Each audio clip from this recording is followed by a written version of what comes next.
We are live. Today I got Brian Kutayiah from Clearview Insurance here with us. Brian, how are we doing?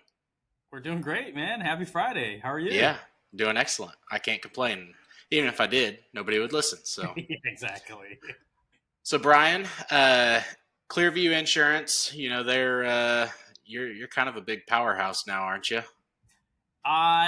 We're getting there. We're Yeah, trying. We're doing our best, one day at a time. there you go. So, how the heck did you get into all this? Like, where'd you start at? Oof. Well, this was a total accident, really. Um, where did I start? Gosh, do you want the whole start? Do you want the Yeah, whole? Like, we we yeah. we've got time if you've got time. All right. Where did I start? So I just moved to this country when I was about 12, and you Where are know, you originally from? Guyana in South America. Yeah. Okay. So I, small village, just a couple of people, some cows. That's about it.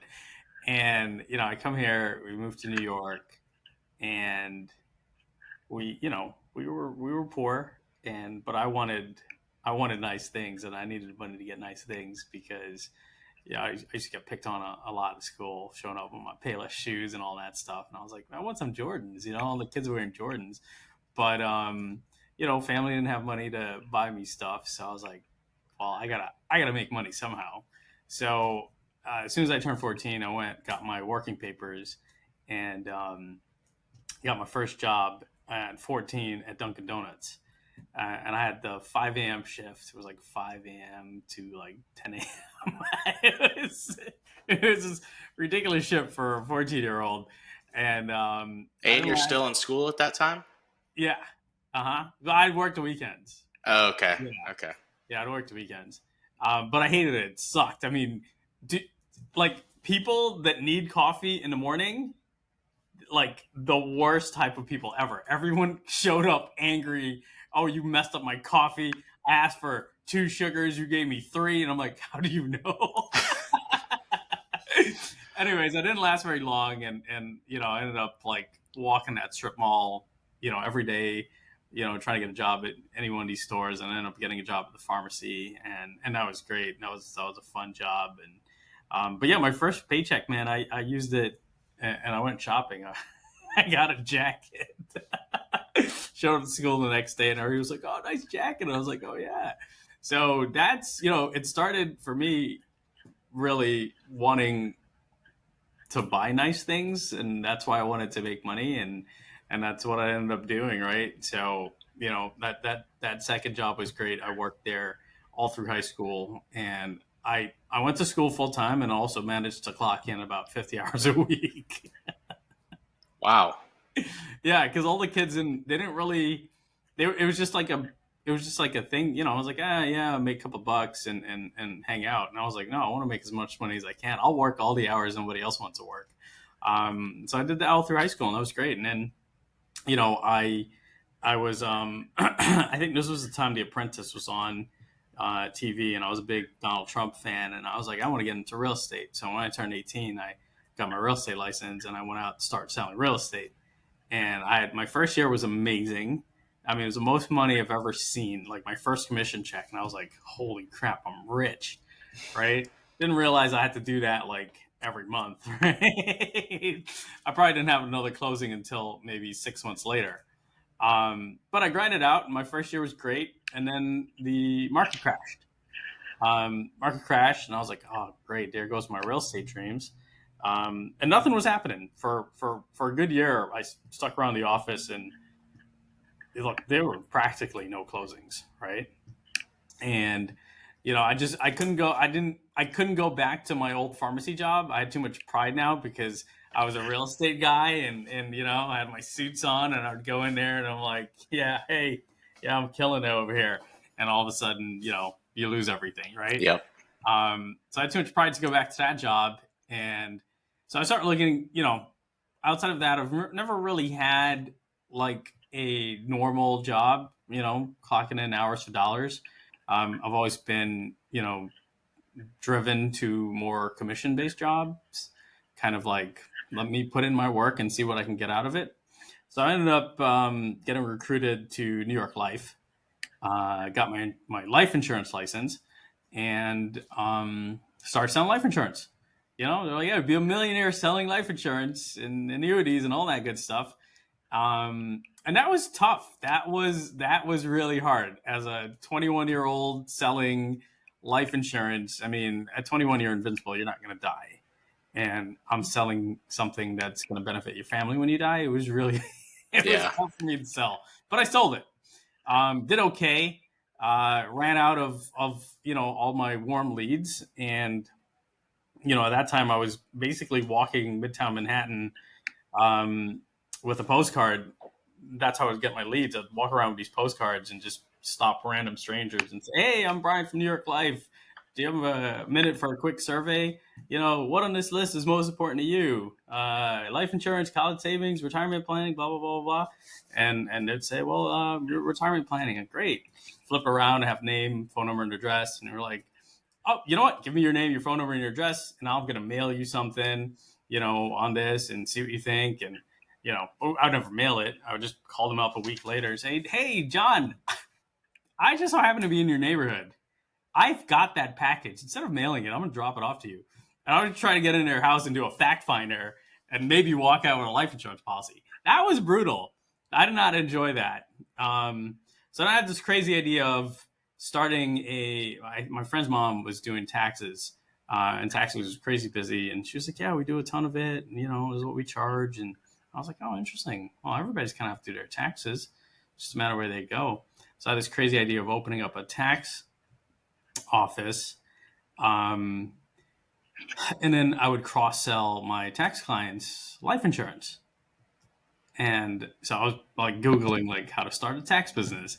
And then I saw an ad for Liberty Tax Service, and it was like, clicked on a website and it says, "No tax experience necessary. Own a tax office today." And I'm like, perfect, that's me. So I go and, look at the franchise, the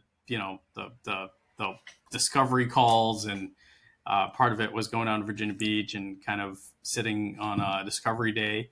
And I went down. I was like, "This is crazy. This is nice. This is amazing. Like, I got to do this. Everybody's got to do their taxes, right?" So I ended up opening up a tax business. So I started a Liberty Tax franchise.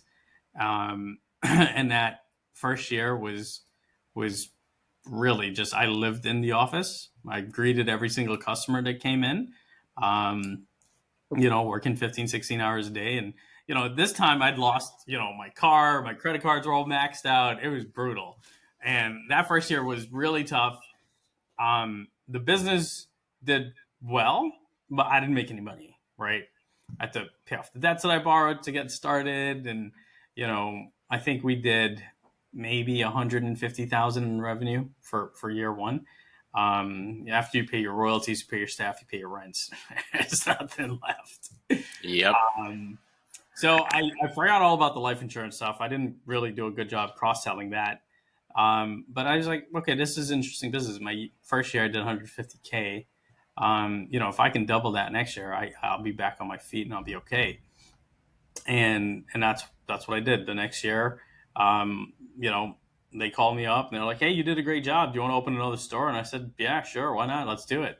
So I ended up opening up 2 more stores my second year. Now, in hindsight, that was dumb, because the first store did really well the second year, but then I had to take some of that profits to float the other 2 that weren't doing so great. Yeah. So I kind of wanted to kick myself in the leg for that one, but it was too late. I was already in it. But eventually, in about year 3, is where that sweet spot was, where we were finally profitable, and then I can actually start paying myself again. And I was like, "Oh yes, this is it." So we're about 4 years into the tax business, and I have 6 locations now, and we're grinding it out. I'm having fun. I'm having a good old time. And I've got great people, great locations, lots of customers. And I was getting married.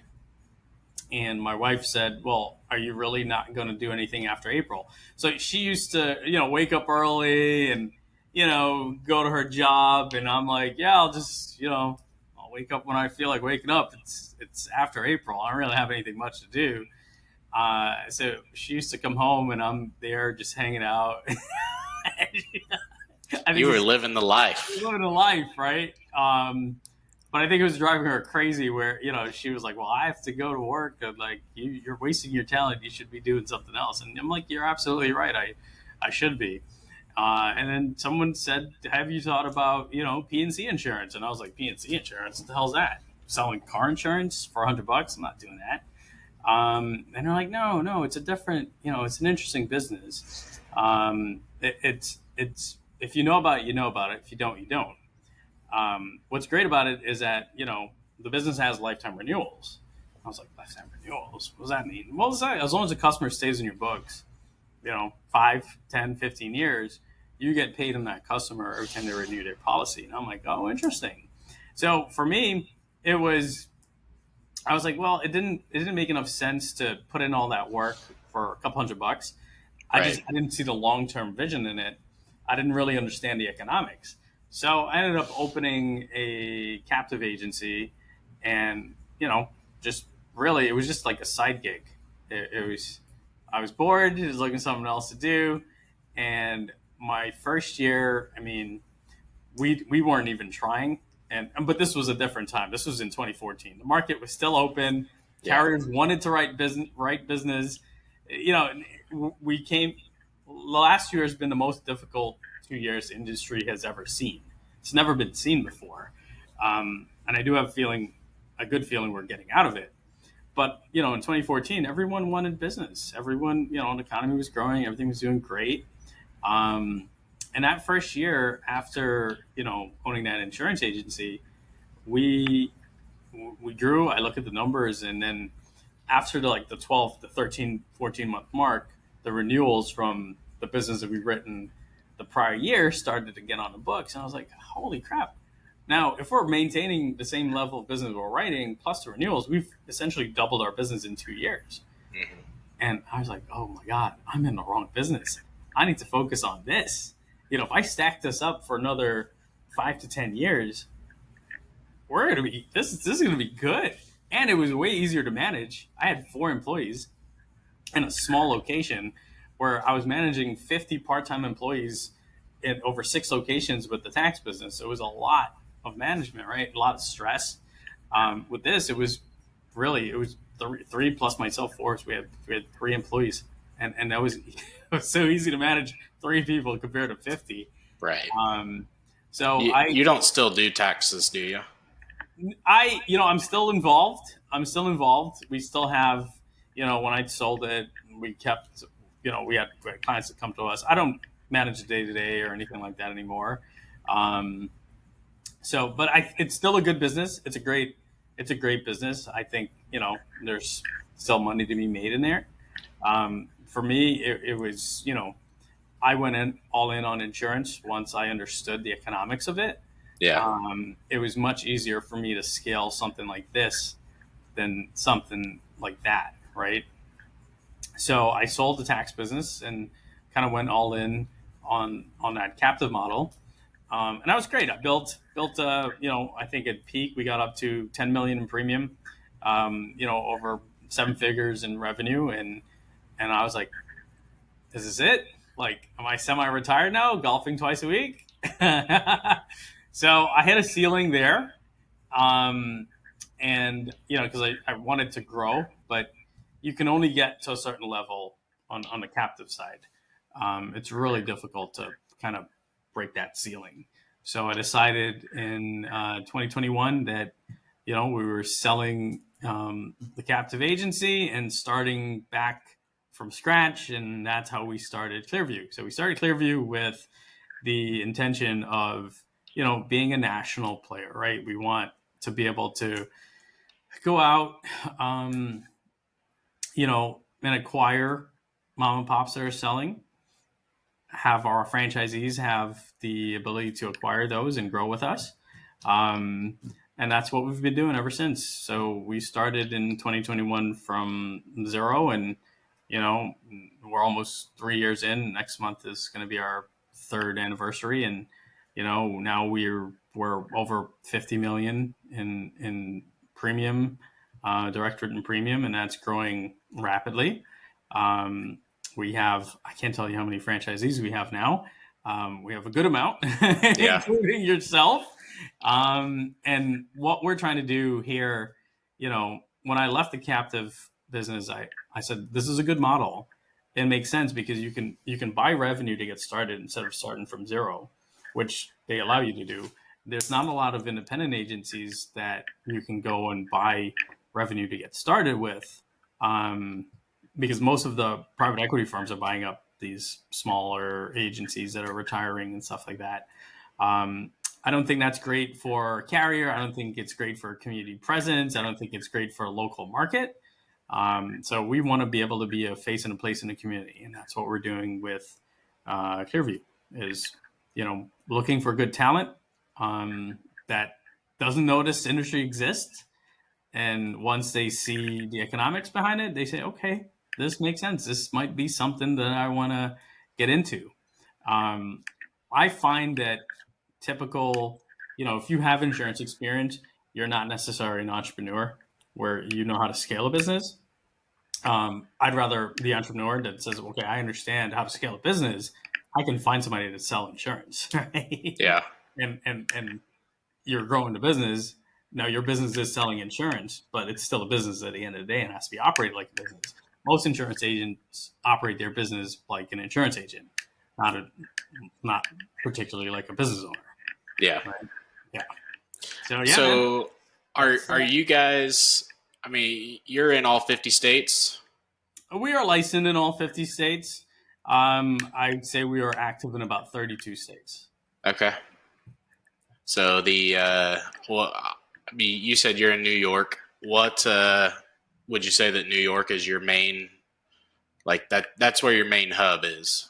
Yeah, we have a big, we have a big presence in New York, and Texas would be a close second. What would you say is over your years of doing all this? What's kind of your craziest insurance story that you're allowed to tell? Craziest insurance story. I mean, there's a ton. There is a ton, but I don't know. How crazy do you want to get? How crazy do you want to get? Well, I'll tell you what. I'll tell you what was crazy was, people think that you can be a magician in insurance, right? At the end of the day, you have a fiduciary responsibility to your customers and to the carriers that you're selling products to, right? Mm-hmm. So I remember when we first got started, for like literally 1 month in, my old boss from the first job, we'd written his policy, and then he called me and he said, "Hey, my daughter needs a policy, but she needs it for a week ago." Right, and this is my ex-boss, right? And I'm like, yeah, no, we can't backdate like your condo policy, for a week ago. And he's like, oh, come on, man, just it's me, like you could do it. I'm like, no, I just gotten started, right? Like, when you go through the class, it's obviously, this doesn't sound right. Like, I'm not going to backdate your policy. Why do you want me to backdate this policy for you?